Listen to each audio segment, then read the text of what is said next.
Okay, sige, let's read all together. Jonah chapter 1 verses 4 to 16. But the Lord hurled a great wind upon the sea, and there was a mighty tempest on the sea, so that the ship threatened to break up. Then the mariners were afraid, and each cried out to his God, and they hurled the cargo that was in the ship into the sea, to lighten it for them. But Jonah had gone down into the inner part of the ship, and had lain down and was fast asleep. So the captain came and said to him, What do you mean, you sleeper? Arise, call out to your God. Perhaps the God will give a thought to us, that we may not perish. Then they said to one another, Come, let us cast lots, that we may know whose account this evil has come upon us. So they cast lots, and they lot fell on Jonah. And they said to him, Tell us on whose account this evil has come upon us. What is your occupation, and where do you come from? What is your country? And he said to them, I am a Hebrew, and I fear the Lord, the God of heaven, who made the sea and the dry land. Then the men were exceedingly afraid, and said to him, What is that you have done? For the men knew that he was fleeing from the presence of the Lord, because he had told them. Then they said to him, What shall we do to you, that the sea may quiet down for us? For the sea grew more and more tempestuous. He said to them, Pick me up and hurl me into the sea, then the sea will quiet down for you. For I know it is because of me that this great tempest has come upon you. Nevertheless, the men rowed hard to get back to dry land. But they could not, for the sea grew more and more tempestuous against them. Therefore they called out to the Lord, O Lord, let us not perish for this man's life, and lay not on us this innocent blood. For you, O Lord, has done these deeds. So they picked up Jonah and hurled him into the sea, and the sea ceased from its raging. Then the men feared the Lord exceedingly, and they offered the sacrifice to the Lord and made vows. You got this reading of this.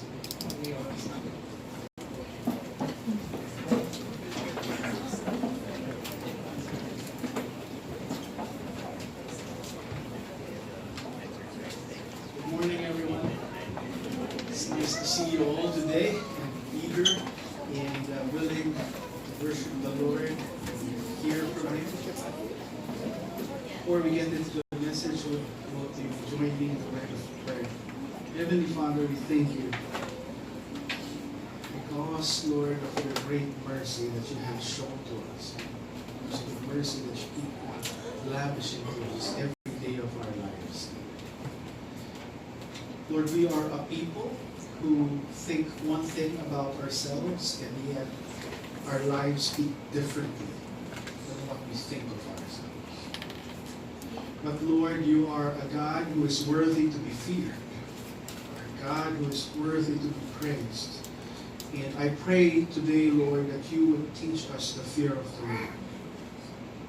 You would teach us to fear God, not in a ordinary kind of fear of being afraid, but to fear you out of a profound reverence for who you are, your person, your power, and your providence in our lives.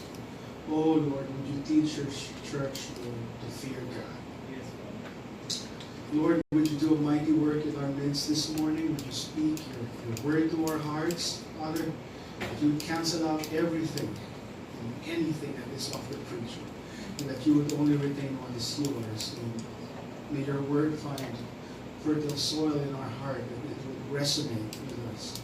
That we would not be only people who talk about fearing you, but we would be people who actually fear you. And this is something only you can do. And we submit to you now, Holy Spirit, our minds, our affections, and our wills. Have your way in us. You are our pastor, you are our leader, my God, and we look to you. Please point us in the direction of Jesus, because we want to see him and to be conformed into him. We praise the Lord and we glorify him. In Jesus' name we pray. Amen. I've entitled the message this morning, The Fear of the Lord, An Ironic Tale. I find it ironic in the passage that we have today that the fear of the Lord would come from an unexpected place. And the place and the person that you would expect the fear of the Lord to find residence in and find lodging in is the exact person where the fear of the Lord is absent. So Jonah was asleep and the sailors woke him up. See, all this time when there was a great storm, they began to call out to their own gods. Each one has his own god, and they had come to the conclusion that the storm that they were facing is no ordinary storm. Now these are sailors speaking. These are people that made it a business to go in and out of the sea. This is not their first time to travel international waters. I believe this is not their first time to get into a storm. But this storm is something different. This storm is something special. The ship threatened to break, and the response of the sailors was to call out to their own gods. And yet, the prophet of God was deep in the belly of the ship, in the inner cabin of the ship. See, I think he bought first class ticket. He was at the cabin of the ship sleeping, and so the captain comes up to him and says, "Arise! What does this mean, O sleeper? Arise and call out to your God. Perhaps your God would hear us, and perhaps your God would respond." He was asleep. When he woke up, they asked him the question of who he was. He was asked, "Tell us on whose account this evil has come upon us. What is your occupation? Where do you come from? What is your country? And of what people are you?" And he said to them, "I am a Hebrew, and I fear the Lord, the God of heaven who made the sea and dry land." I read that and I go, really? You really fear the Lord, Jonah? You the very person whose reason for being in that boat is because you're going to Tarshish, away from the presence of the Lord. And now you wake up from your sleep, you're asked who you are, and the first thing you say, "I am a Hebrew and I fear the Lord." It's ironic, isn't it? That this person who you would want to believe fears the Lord is the very person who we doubt when he says, "I fear the Lord." I find that true in my heart.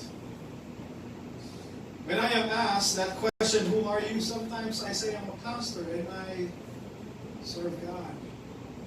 And then I stop and think, the pastor side is true.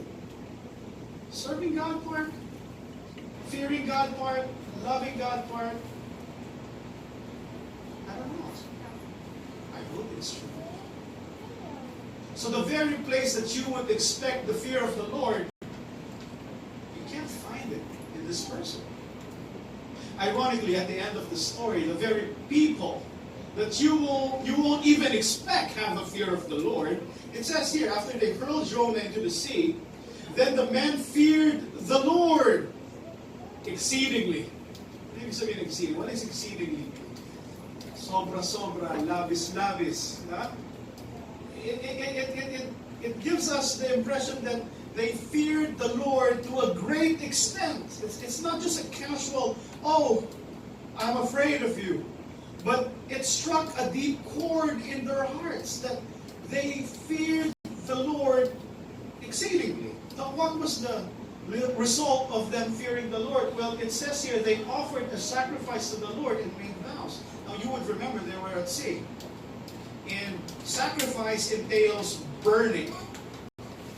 It's not a good idea to burn stuff in your ship, don't you think?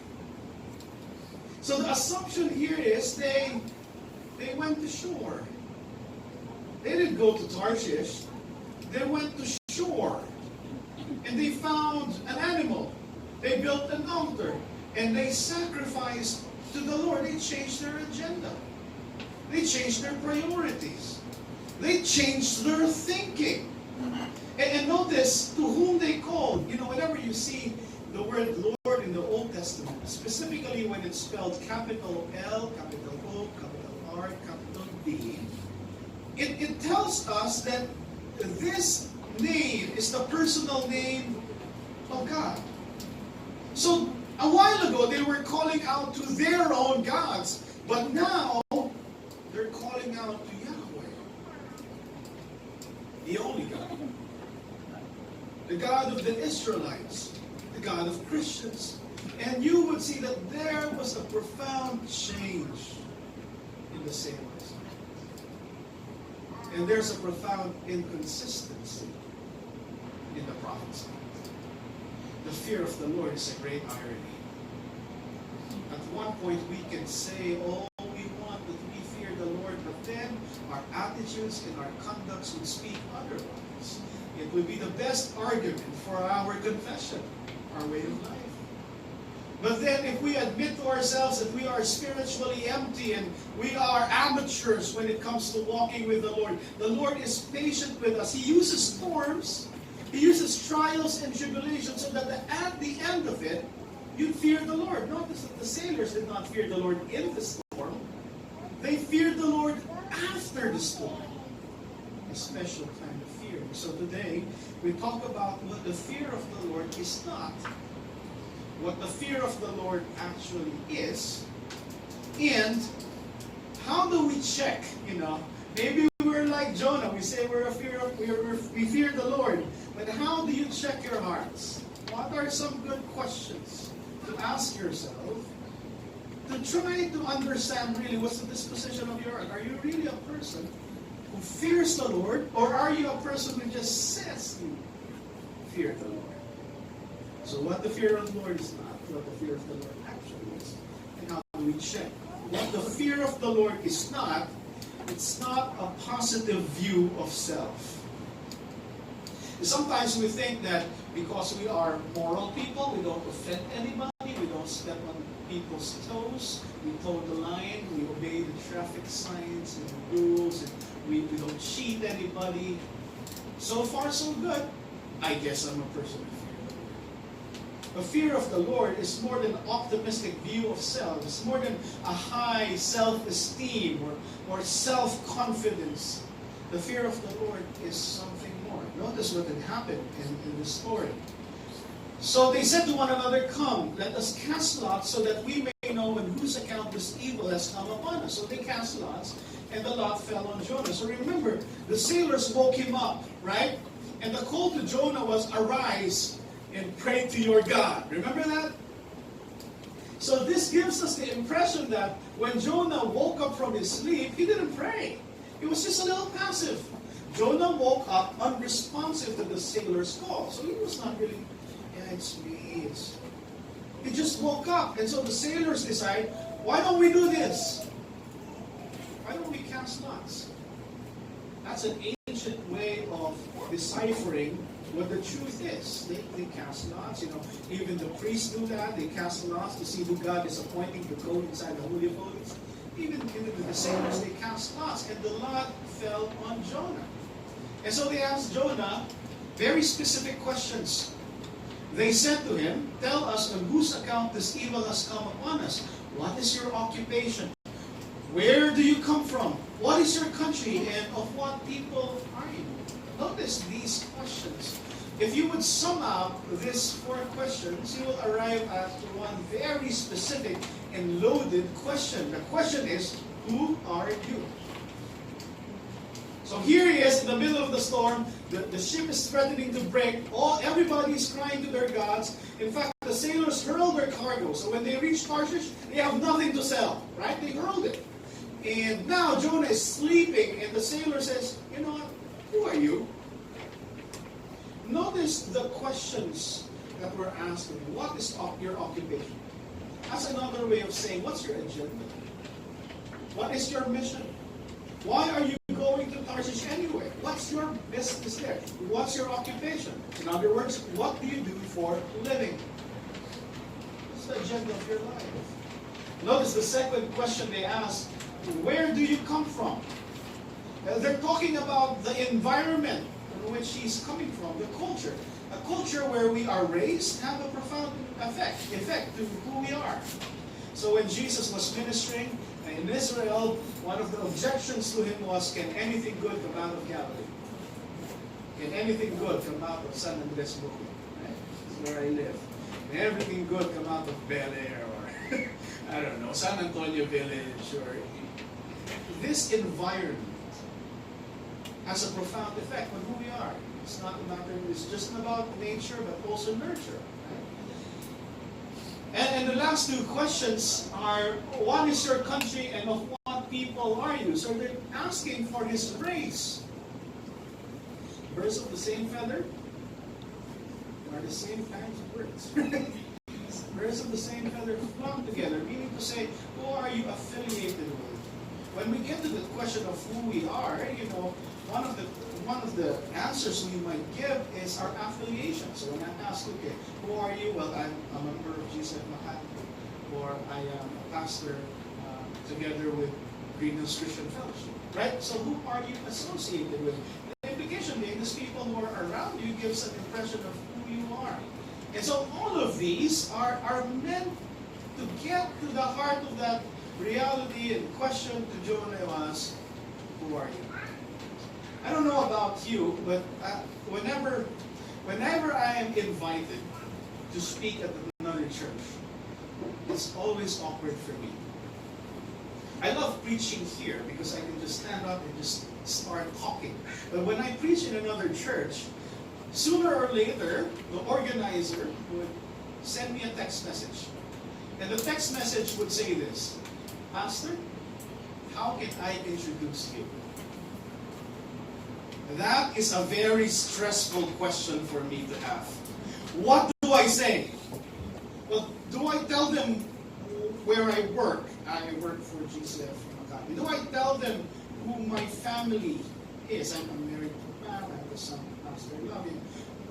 Do I tell them where I'm affiliated with, where I graduated from, where I grew up in? Who am I?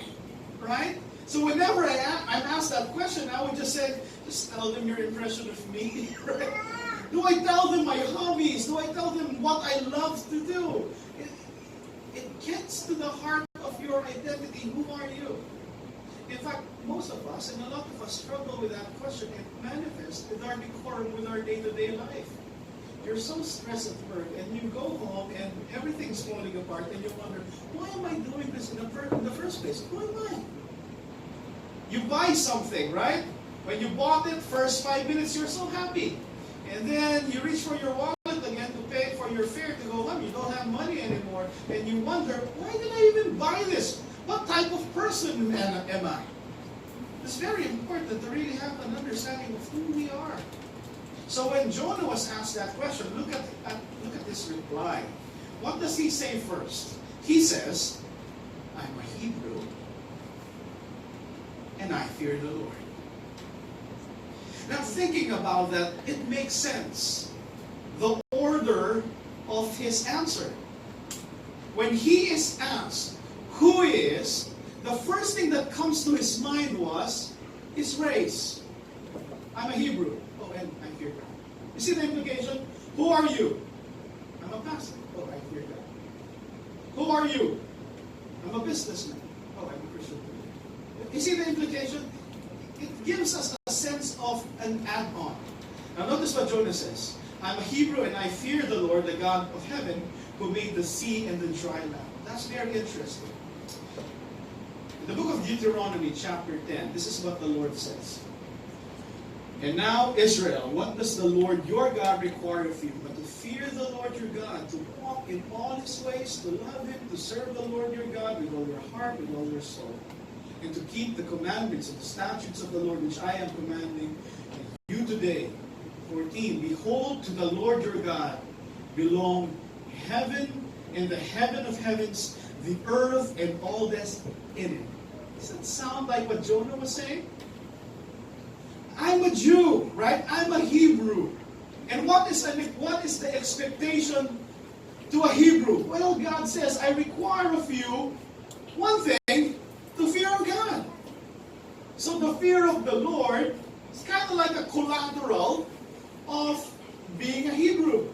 So because I'm a Hebrew, and I ought to fear the Lord. But then if you read further on, verse 15, yet the Lord set his heart in love on your fathers, and chose their offspring after them, you above all peoples, as you are this day. Circumcise therefore the foreskin of your heart, and be no longer stubborn. Now, do you think that's true about Jonah? Be no longer stubborn. So it's the first part. Yeah, I'm a Hebrew, and because I'm a Hebrew, I fear the Lord, the God who made the heaven and earth. It's kind of funny, right? He's fleeing from the presence of the Lord when he knows that it is God who made the dry land and the sea. It's kind of funny to run away from the Lord in the place where the Lord is, where the Lord owns. But you would see here a discrepancy with what he says, the fear of the Lord, and you realize what motivates that fear of the Lord. It's not his response to God, but a responsibility to him being Hebrew. Last Manila International Book Fair, me and my wife went late, and it was a good thing because everybody else was leaving, and so I got a chance to browse books that I actually liked. And I came upon this book, and it fascinated me, and I've been reading that for 2 weeks now. I'm done reading it. It's a book called Ikigai, right? And you should say that with a smile on your face. Ikigai. Because if you say that with a frown, you would read it as an ikigai. So you should say it with a smile on your face. Ikigai, not ikigai. Ikigai is apparently the authors of the book went to Okinawa, Japan, and they found out that Okinawa, Japan has one of the highest percentage of supercentenarians in the world. A supercentenarian is a person who has lived past the age of 100. So there's this village in Japan where if you're 80 years old, you're called young man. Some of you want to move there. and so the authors was trying to research the secret of the people who are living there. You know, what were they eating? What's their lifestyle? What was their community like? And they came up with a diagram, and to kind of assess, if you're living to your fullest potential, and that is ikigai. You're living a life worth living. And so they came up with a bunch of questions, and the questions were 4 questions. So, what is it that you love doing? What are you good at? The third question is, what do you think you can get paid for? And what do you think the world needs? And so if you answer those questions, the place where what you love and what you're good at intersects, that's your passion. You're passionate about that. Where your skills in what you're good at intersects with what you can get paid for, then that's a good profession for you. What you can get paid for and what the world needs, it's a vocation. It's like a calling for you, right? And the mission of your life will be what you love and what the world needs. And so, in the place where your passion, mission, profession, and vocation meets, that's your ikigai. And so, they say that it's nice to find, what it is you really love. And so, if you do what you love, then you don't have to work a single day in your life. So that's the whole principle of ikigai. So I kind of tried to answer this, right? And so this is what I came up with. So what I love is coffee. I'm addicted to coffee. I have coffee right now. So what am I good at? I'm good at studying and talking. Right? I'm talking right now. I think I'm good at that. What I can get paid for, I think I can get paid to teach. I can work as a teacher. What I think the world needs is poverty alleviation, right? So these are my off the top of my head answers. So my passion, it could be to learn about coffee and to talk about it. I can be a barista and a teacher. So while making the coffee, I can teach you how to do it. My vocation is to teach people creative ways to alleviate poverty, right? My calling. And my mission could be to use coffee as a means to alleviate poverty. Alleviate farmers, yada, yada, yada. And so I thought that that could be helpful, right? And the next thing I did was fill up the form using Jonah's ikigai. And this is what I got. Jonah, right? And so we read that Jonah, he says here in Jonah, his answer to the question in Jonah 1:9, he says, I'm a Hebrew and I fear the Lord, the God of heaven, who made the sea and dry land. So I started to fill up the form, right? So what does Jonah love? Well, he loves Israel first and then God. That's how it's said. I'm a Hebrew, and I fear the Lord. So I wrote that down. What is he good at? Well, he's good at hearing God and talking about Him. Right? Even when he doesn't want to hear God, he still hears God. And whenever he doesn't want to talk about God, he ends up talking about God. And you know what? The sailors get saved. I think he's good at that. Right? But what can he get paid for? Well, he was a consultant to Jeroboam II, right? So he can work for the government as a political consultant, right? Consultancy, that's something you can do, get paid for that. I think he get paid a lot because he could afford the first class ticket to Tarshish, right? I think that's a lot of money. What does he think the world needs? So he hates Nineveh, right? And I think he thinks that the world needs peace and justice and just take out everybody that's oppressing Israel, right?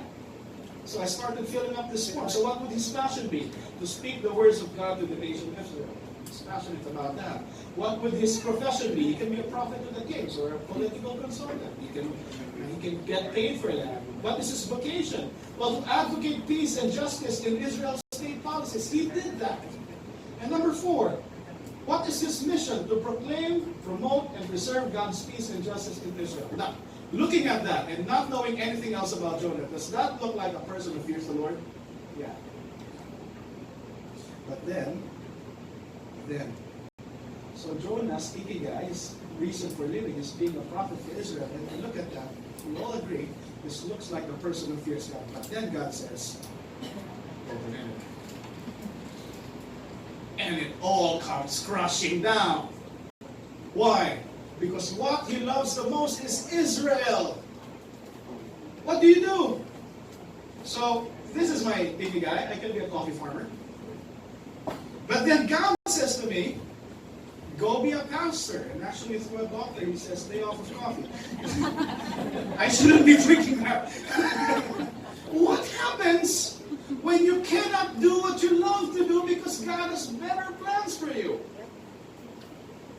So it looks like this. You have an ikigai and God's, I know the plans I have for you. It's like a wrecking ball to your plans. What do you do next? What do you do next? How can you survive? Now, think about it. The very reason why we run from God is because we have found what we love. And the Lord is trying to reorganize our affections, and we go, I don't like that. I don't like you to disrupt my life. God is the great disruptor of lives.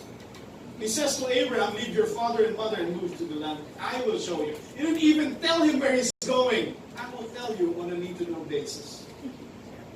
He tells David, look, shepherd boy, come, you're going to be king. And David goes to the wilderness. King here? He's the great disruptor of lives. Peter and his friends were fishing one day, and Jesus says, I'll make you a fisher of men. You have a plan for your life until God shows up and says, I have a better plan for you. See, what God says is better for us, we cannot imagine how it could be better. How would you imagine that Nineveh would be better than your ministry to Israel? You would think that's evil. That's exactly what the Lord is calling Jonah to do. That's where spiritual apathy comes in. Because you're more concerned about what makes your life whole, well then we don't care anymore for the things of God. It's easy not to care. Because this thing, in my mind, in my perception, this positive view of myself that I'm I'm okay. I'm a prophet to Israel. Who would rebuke me for that? And you would begin to say, you know what? I'm just going to stand here and not care about other things. So spiritual apathy, we talked about last week, our tendency to have a diminished interest, enthusiasm, and concern for the things of God, which inevitably leads us to losing our meaning and purpose in life. What did Jesus say? He who finds his life will lose it. So you find your ikigai, huh? And you'll lose it. But whoever loses his life for my sake, he will find it. So the fear of the Lord is not a positive view of ourselves, but it is not also a negative fear of God. What does that mean? Look at these two verses. When Jonah told them who he was, the response of the people were, then the men were exceedingly afraid. Exceedingly afraid. Sobrang takot. And said to him, what is this that you have done? For the men knew that he was fleeing from the presence of the Lord because he had told them. So if I was the sailor, dinamay mo pa kami. Sana bumili ka na lang ng sarili mong bangka. I hope you just bought your own boat and rowed to Tarshish yourself. Why did you have to get on our boat? And now we're in the middle of the storm because of you. And the reason is you're running from him and he's chasing after you.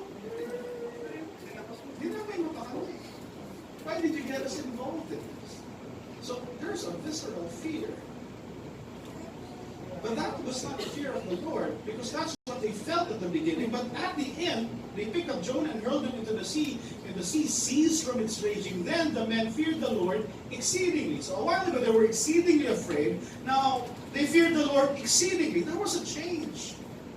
Not because of fear anymore, but as a response to what had happened to them.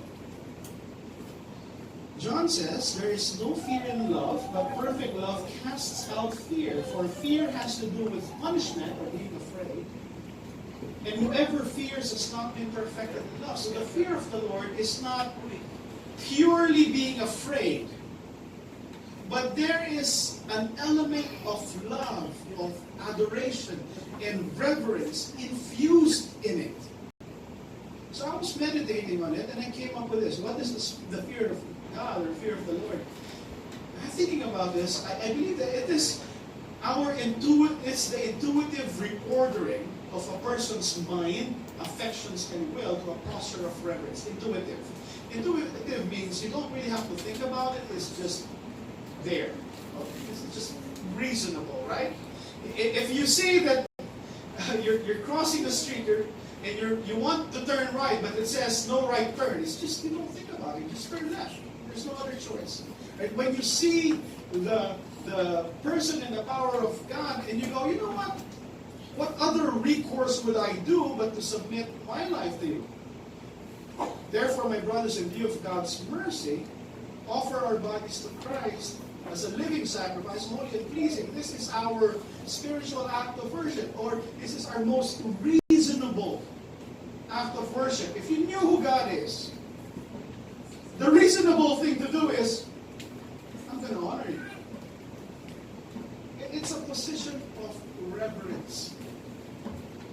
It is the appropriate response to the person, the power, and the providence of God. The sailors understood the person of God. He's a God that pursues. He's like a hound, like my beagle. Right? Whenever he smells a scent, he just follows it around. God, whenever he sees his children, he pursues them with his steadfast love. The power of God is unstoppable. They pray to all the gods that they can name. None of those gods can stop God. That's the power of God. The providence of God is, you know what? They didn't deserve to be saved. They were people who were not worshiping God, but the Lord saved them anyway. So the people in the boat, the sailors, were looking at these things and go, now, so what do I do in line of this? You know what?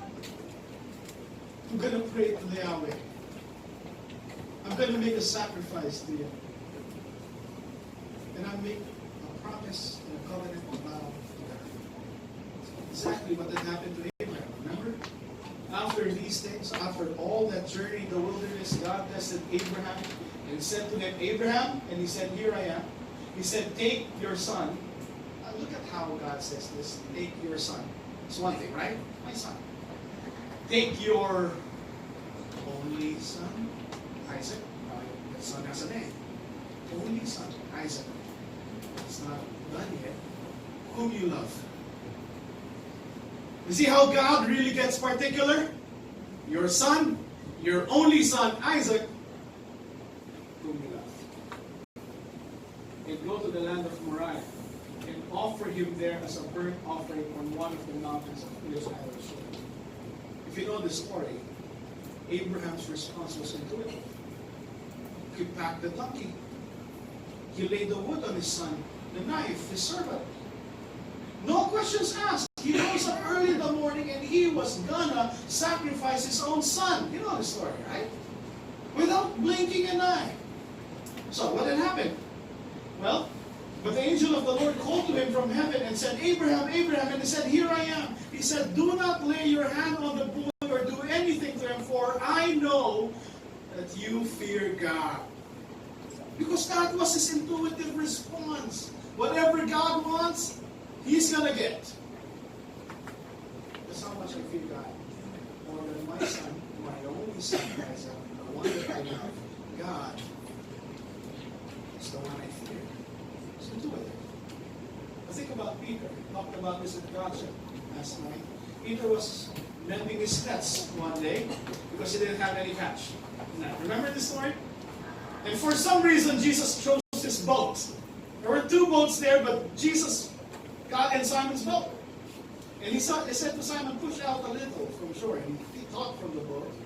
And told Simon, push out deeper and let down your nets. And you know the story. They caught a big fish, a big catch. So in verse 8 of Luke chapter 5, you find that when Simon Peter saw it, he fell down at Jesus' knees, praying, saying, depart from me, for I am a sinful man, O Lord. It's like the captain of the ship in the story of Jonah. Look, there's something supernatural that had happened to me. God was in my boat. And I'm not worthy of it. For he and all who were with him were astonished at the catch of fish that they had taken. And so also were James and John, sons of Zebedee, who were partners with Simon. And Jesus said to Simon, do not be afraid. From now on you will be catching men. And when they had brought their boats to the land, they left everything and followed him. Can you picture this? When Jesus first saw this fisherman, the boats were empty, but the fishermen had left the boats to mend their nets. That's the beginning of the story, right? At the ending of the story, the boats were full. But the fishermen had left. Why? Because they left everything to follow Jesus. Who benefited from the fish? I don't know. What I do know, they left that great catch because they found someone who's better than tilapia. Better than fish. Right? And I told the kids last night, what if tonight you get a call from Harvard University and you're talking to the dean of one of the colleges there and the dean is telling you, look, we booked a flight for you tomorrow, and this is because you have been accepted to a program here, full scholarship, from your bachelor's to your PhD. And you're busy playing with your video games, right? What would you do? I'm just going to have to leave. Why? I found something better. That's the fear of the Lord, and that's exactly what had happened to the sailors. They picked up Jonah and hurled him into the sea, and the sea ceased from its raging. Then the men feared the Lord exceedingly, not because they were terrified. They were terrified in the beginning. Now they have seen the goodness of God. So they offered a sacrifice to the Lord and made vows to the Lord. How amazing is the word of the Lord, yeah? Even from a reluctant prophet. I read that and I realize the Lord doesn't need me. I need Him. The Lord can accomplish His work. His word does not return to Him void. And even in my reluctant obedience, the Lord saves. You begin calling to Yahweh. as a response to who God is. They reorder their thinking, their feeling, and their actions because they have found someone better. It's one thing to say you have the fear of the Lord, and another to actually fear the Lord. Oh, how true that is in my life. It's one thing. Testify, maybe that's the reason why it's so hard to say that whenever I'm asked that question, how do I introduce you? I give them my resume, I tell them where I work, I tell them my family, I tell them my affiliations, but then I'm hard-pressed to say I'm a lover of Jesus. Well, how I would love to say that, right? Well, when you're asked, how would you want to be introduced? Wouldn't you want the authenticity to say, I'm a lover of Jesus? But the words are so heavy to come out of our mouths. We feel like we're so pretentious when we say that because we know the truth. We can claim all that we want. We fear God. We love Jesus. But yet, our lives are the strongest arguments against that. We're joining. I'm joining. So, how do you check? How do you check if the fear of the Lord has lodged in your heart? How do you know if the yearning of your heart is the fear of God? So I get 3 pointers from this story that's, I think, helpful for me to reflect on. To check if my heart really fears the Lord and not just my mouth. The first one I would check, according to this passage, is my prayer life. And the question is, what is it that holds your life together? What is the first thing you do when you wake up in the morning? Whenever you have to make a decision, whether good or bad, who do you consult? What do you do? See, when I was a single person, and whenever I want to buy something, I just buy something. I was a single person, whenever I want to do something, I just did something. Whenever I want to move somewhere, I moved somewhere. I'm a single person. I'm married. Whenever I have to make a decision, not just the bad ones, but even the good ones, like I'm going to buy a new thing for myself, a pair of shoes maybe. Buy that, I consult my wife first. Why? We share a life together. Even the good stuff, the pleasurable stuff. I want to go on vacation. Okay, so I'm not just going to up and book a bus to Baguio, although that's where my parents live. I ask her, where do you want to spend our vacation? Right? Because my wife is somebody I revere. I respect. Could I say the same thing about God? No.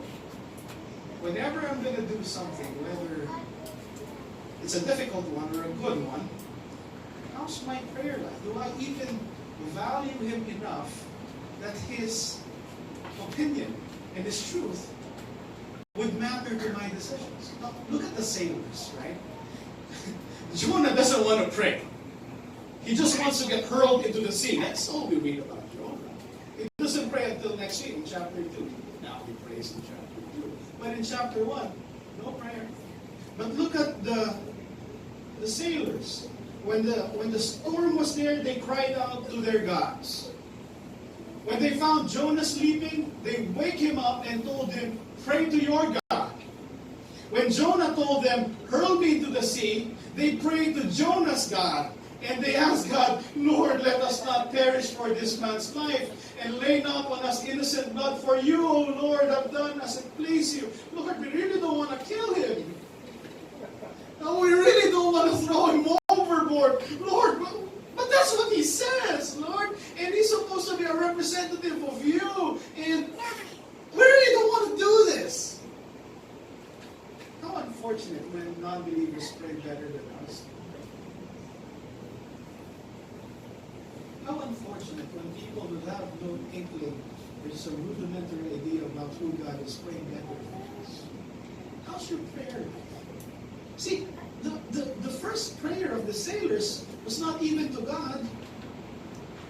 They learned about God and start addressing God. Jonah, pray to your God. And now they're praying to Jonah's God. You can start out very amateurish, but that's still a prayer. Even bad prayers, self-centered prayers, are still prayers. And the Lord would rather hear bad prayers from you than no prayers at all. Because if we're honest about God, He would have the opportunity to mature us as we go. But Jonah, the prophet, didn't want to pray. What holds his life together? His perception of himself. It's not the Lord. Second, I would look at my priorities. What's my priority? Meaning to say, what do you really value? Now, the question is not what do you value, okay? The question is, what do you really value? If you take this out of my life would come crashing down. Now, notice the sailors, okay? The men were exceedingly afraid and said to him, "What is this that you have done?" For the men knew that he was fleeing from the presence of the Lord because he had told them. Then they said to him, "What shall we do to you, that the sea may quiet down for us?" For the sea grew more and more tempestuous. And Jonah's attitude was, "Hurl me into the sea, pick me up and hurl me into the sea, then the sea will quiet down for you. For I know that it is because of me that this great tempest has come upon you." Look how he prioritized his own decision. I'd rather die en route to Tarshish than to go to Nineveh. That's how much he valued his own piggyback, so to speak. I'd rather die than obey God. Hurl me into the sea. Notice the sailors, however. What was the sailors' response when Jonah asked them to hurl him to the sea? Well, nevertheless, the men rowed hard to get back to dry land, but they could not, for the sea grew more and more tempestuous against them. So Jonah says, "Throw me into the sea." Yeah, right, we're throwing you into the sea. They rowed harder. And the sense of the usage of the word there is they dug into their oars. Can you imagine that? You're paddling and you're just head down. Paddle, paddle, paddle. But the sea got more and more tempestuous. If it were up to them, they would have gone to the sea. In fact, they prayed to God, "Lord, that's what He said. We don't know any better, so don't punish us for this." Isn't it ironic? I find it ironic that the sailors had placed more value in one life than the prophet placed value on thousands and thousands and thousands of lives to live. It's one life. The sailors decided to risk all of their lives for that one guy.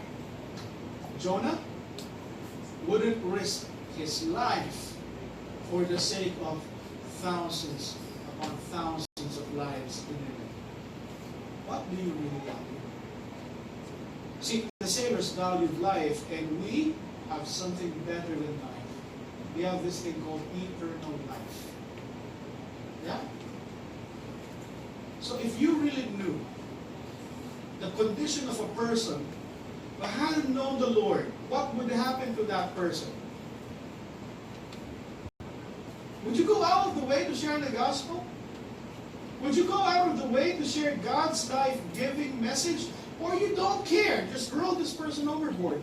The sailors cared. So what's your priority? What do you really value? Third, the last one is praise. I want to ask that question, who do you applaud? I'm not talking about the bad stuff. The question is not who do you blame when things go bad. The more important question is when things go well, who do you applaud? Oh, there are times when I study the Bible and there's that one line there that is so deep, and I find a perfect illustration for it, and I use it in my message, and after the message, some of you would come to me and say, DRB, I really appreciated that illustration. And I would go, if you only knew how high theology that was. Nobody knows about it. And you get to applaud myself. Good job, brother. Study it. Or if you're a person who really cooks, right? And really think about the flavors, right? And you've been eating at this restaurant for many times and you just can't get the exact taste of nanyang for your chicken, right? Hainanese chicken. And then you just mix the garlic and you mix the ginger. Just, you serve this to your family and your family goes, your heart goes,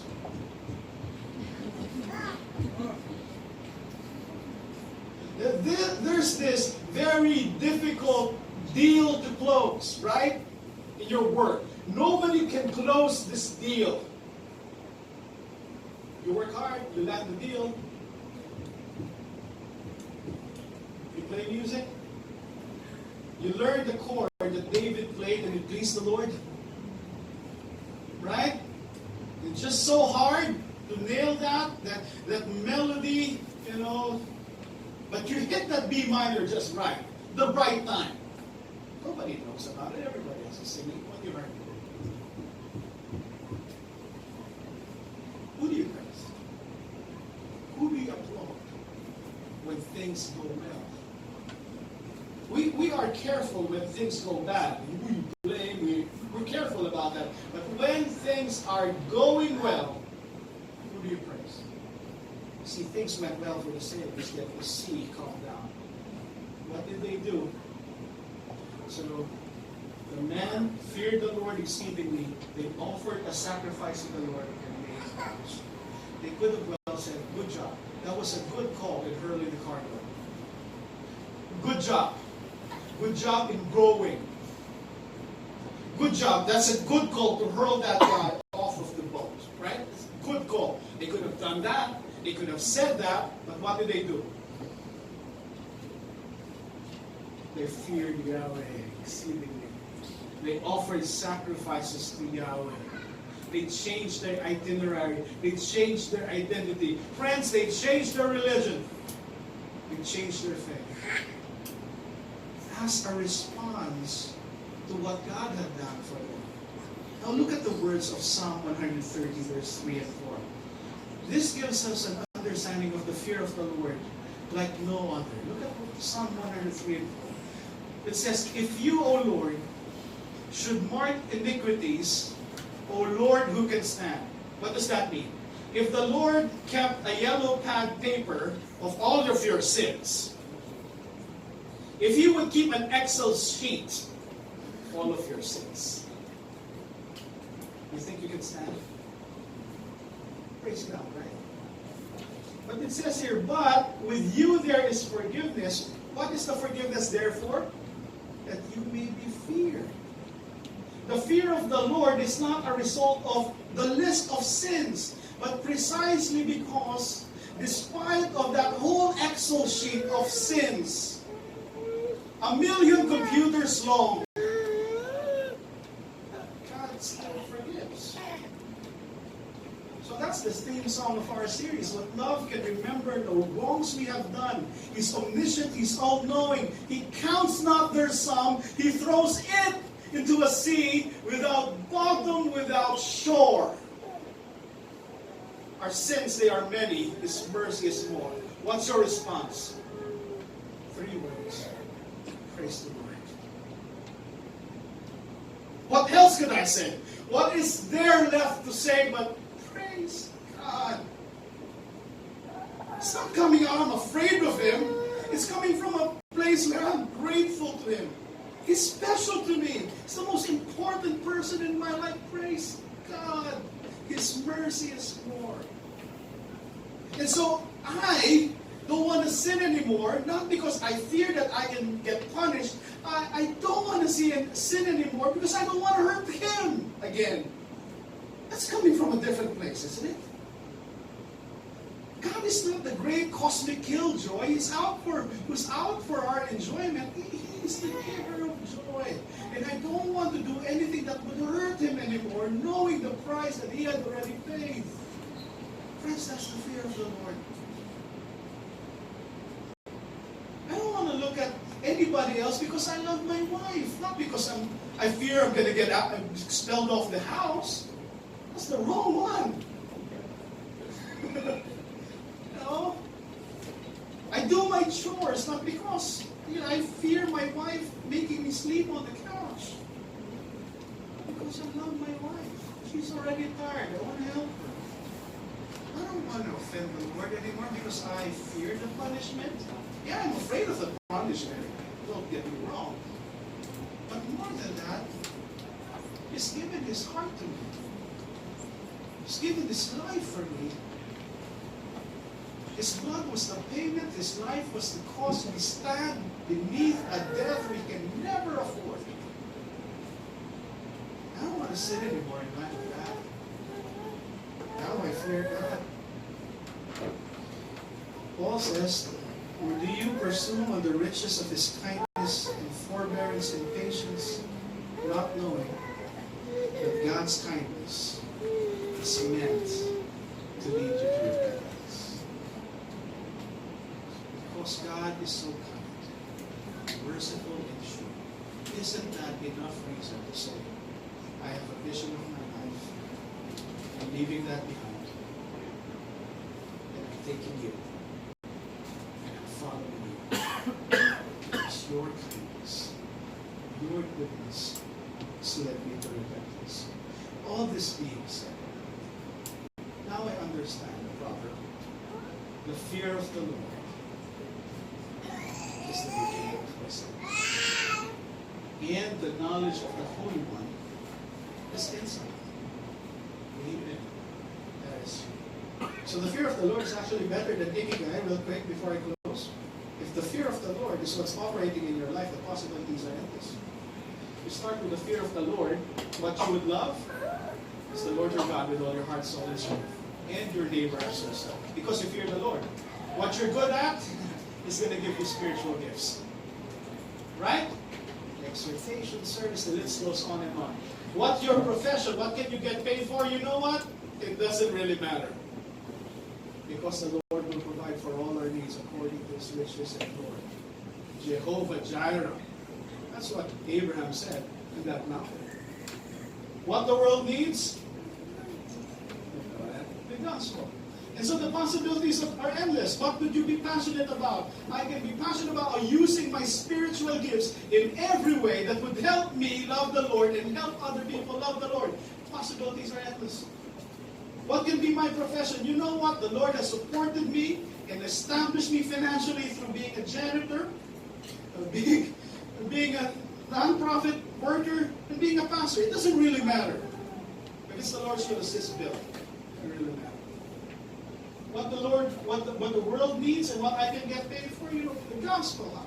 It's amazing that I can share the gospel in every place I'm in. As a pastor, as a businessman, as an office worker, you're not limited. What's your mission? Go and make disciples of all nations. The possibilities are endless if it starts with God and not with you. If it starts with you, eventually hit the wall. Things will crumble down. The fear of God is the intuitive reordering of a person's mind, affections, and will to a posture of reverence. This is the appropriate response to the person, power, and the problems. Father, we thank you because it's really a no-brainer. In light of what you have done, in light of what you're doing, what you are yet to do, it's really a no-brainer. We ought to love you. We ought to stand in awe of you. But then our problem is we really don't take time to look at you that way. Most of the time we make you an add-on to our lives.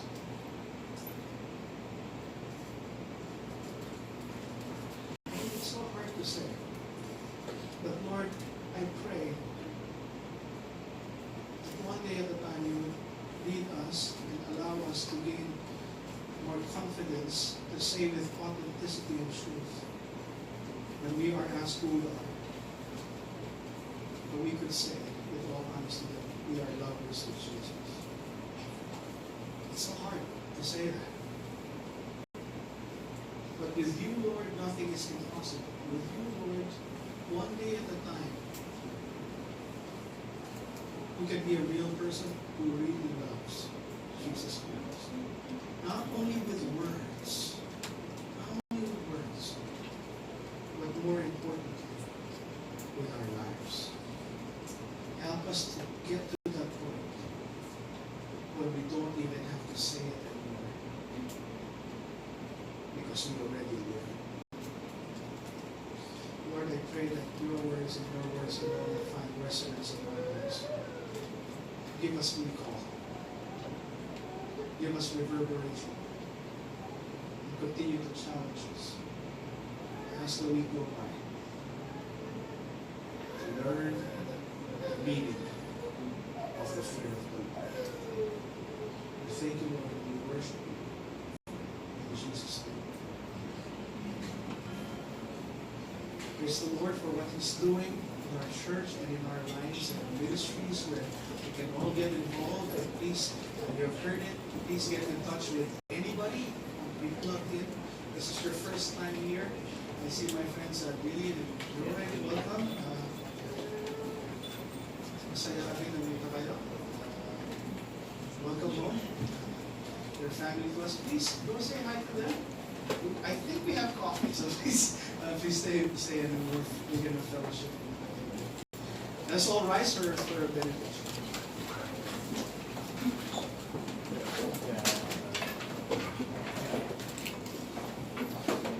Great are you, Lord. You are most worthy.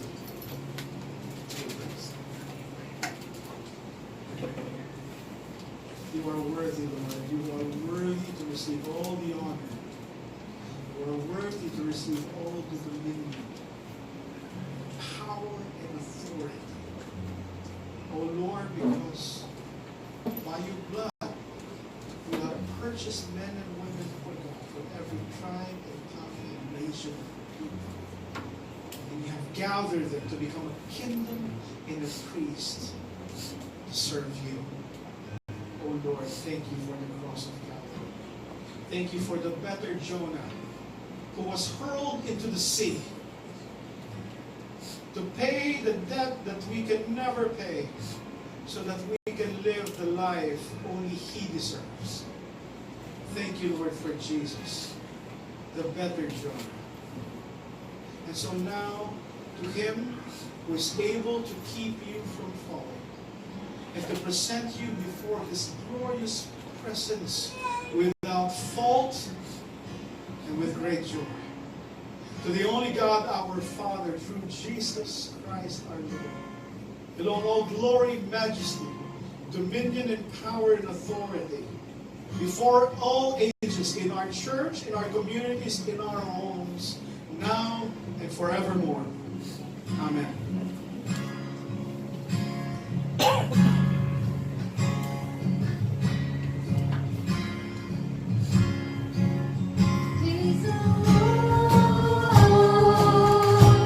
His mercy is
Happy Sunday, everyone.